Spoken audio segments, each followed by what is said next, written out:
Hi, my name is Eric Leonardson, and I'd like to welcome you to the Singing Insects Sound Walk.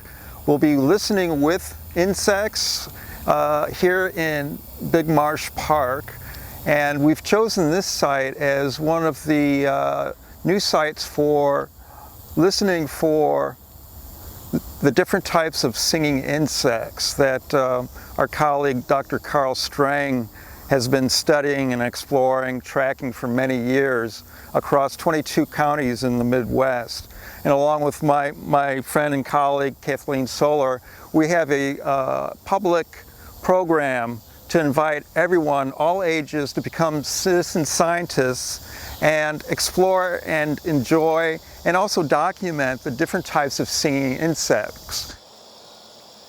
And so we're here in Big Marsh Park today presenting some of these sounds and the soundscape, a kind of panorama of all the sounds around you that are taking place all the time. They never stopped, and then they continue after this video ends. So we hope you enjoy the video.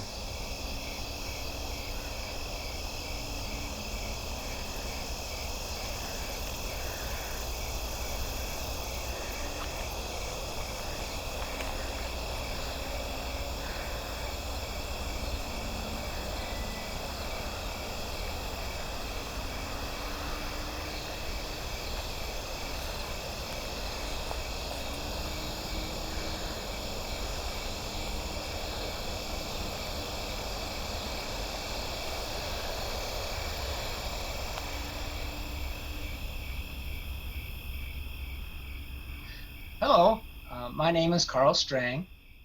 My academic background is in vertebrate ecology, but for the past 15 years, a little more than that, my research focus has been on a group of invertebrates, the singing insects.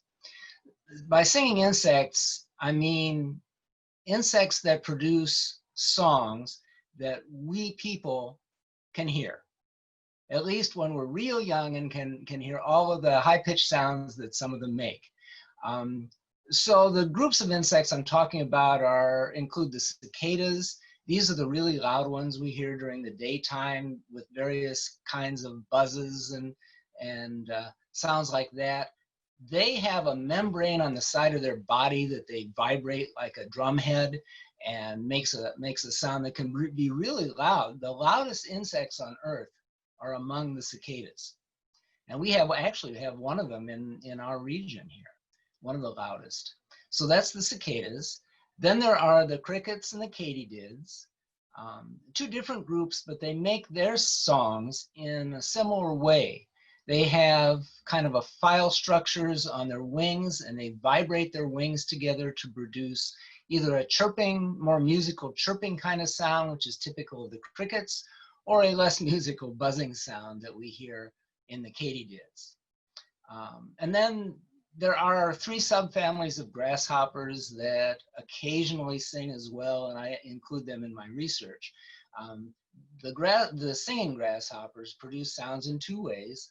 One is by rattling their wings while flying, and then the other way is that some of them, rather than flying, they sit perched with their wings all folded up, and they have structures on their legs that they rub against the wings, and they make a kind of a zuzz, zuzz, zuzz, zuzz as the legs go up and down against the wings. So those are the singing insects, and my research covers 22 counties. I call it the Chicago region. It does center on Chicago, extending from part of Wisconsin around to part of Michigan. And in these 22 counties, there are a little over 100 species of all these groups of singing insects. So our focus here now is on the Big Marsh. And I have only twice been now this summer to the Big Marsh. I've only gone during the hours when the public can go, but I have been able to find species that are there when people can go there and have an opportunity perhaps to experience some of them. Altogether to date, I have found 21 species there. If I just go quickly, 9 crickets, 6 katydids, 3 grasshoppers, and 3 cicadas species there. And two of these I just want to mention in particular are the first of their kind that I have found in Cook County. Doesn't mean that Big Marsh is the only place that they occur. One of them, in fact, is the Japanese burrowing cricket. First ones I've found in Cook, but this is an exotic cricket that is expanding to the north, and I expect within 10 years that it will occur through much of Cook County, including parts of downtown Chicago. So that's that one. The other one that I have found in only this spot in Cook County is a grasshopper. There's an interesting area ecologically in the eastern part of the park. It looks like almost bare soil, kind of a pebbly looking stuff with poor sparse grasses growing there. I'm guessing this might be slag left over from an industrial past. I'm not absolutely sure about that, but that's what it looks like. And even though it's unaesthetic in terms of its history, as far as these grasshoppers are concerned, it's just the kind of place that they really want to be.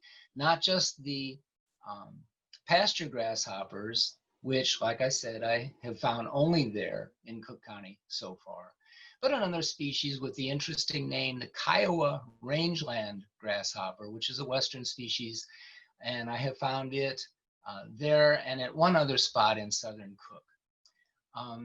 So the 21 species that I have found there, you're not going to find all of them, say, in downtown Chicago, but they are in general very typical of the suburban parts of the Chicago area and are very good representatives ecologically.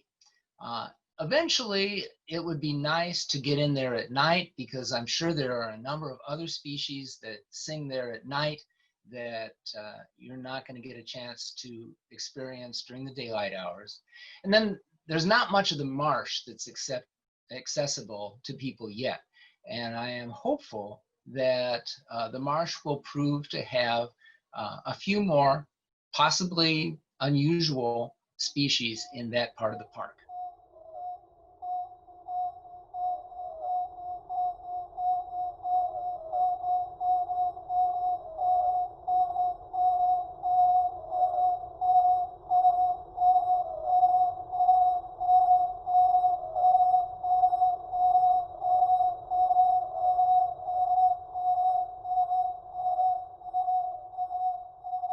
Okay, so that's what I have found so far in Big Marsh. As I mentioned, I've got an extensive study. I do a lot of driving every summer to try to cover 22 counties. And I do make this information available in a couple of ways. I have a blog called Nature Inquiries, and you could find probably just by searching on that name, with my name with it if necessary. And then I also produce a guide. It's a PDF document in book form that I update every year and send out for free to everyone on a mailing list that I have accumulated.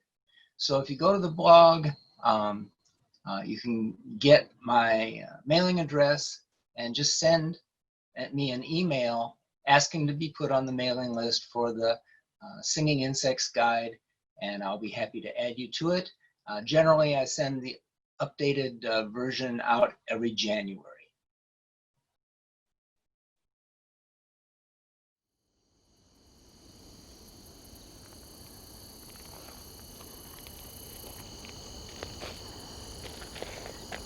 Hello, my name is Negin Almassi, and I'm a naturalist at the Forest Preserves of Cook County, and I help coordinate the Singing Insect Monitoring Program. Now, we like to say in the Forest Preserves that it's 70,000 acres of wild and wonderful.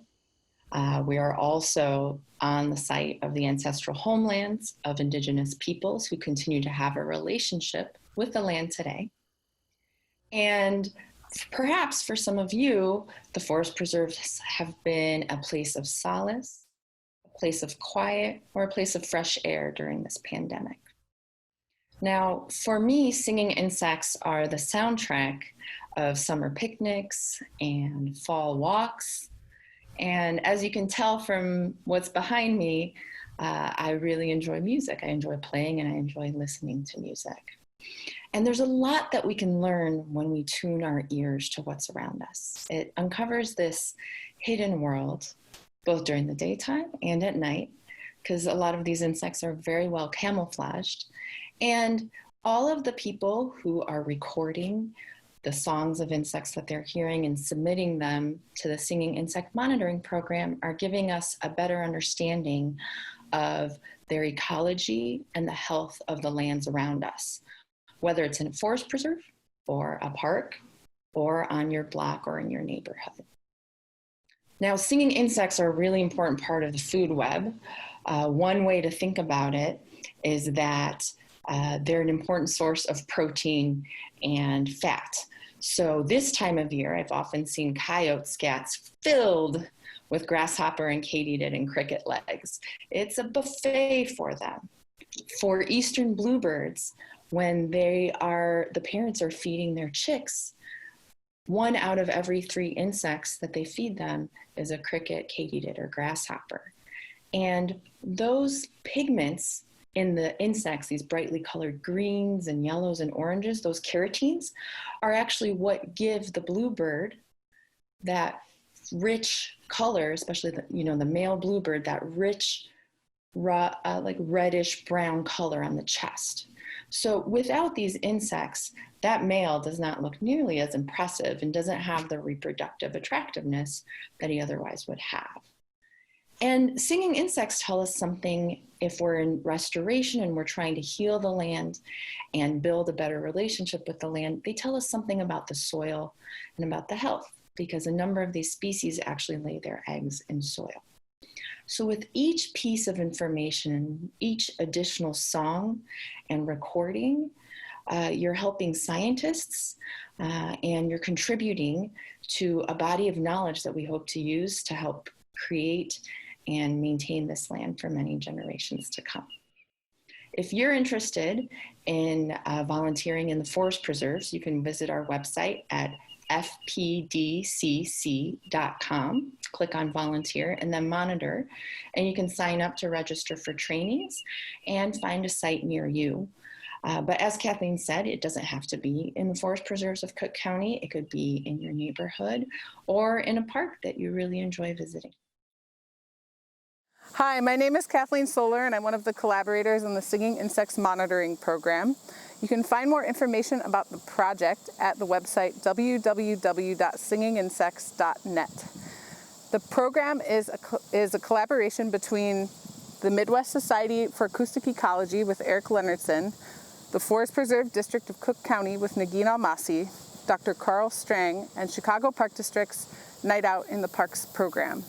This is a citizen science project in which ordinary people can come out and contribute to the research of scientists like Dr. Strang by recording the sounds that they hear around them, specifically of insects.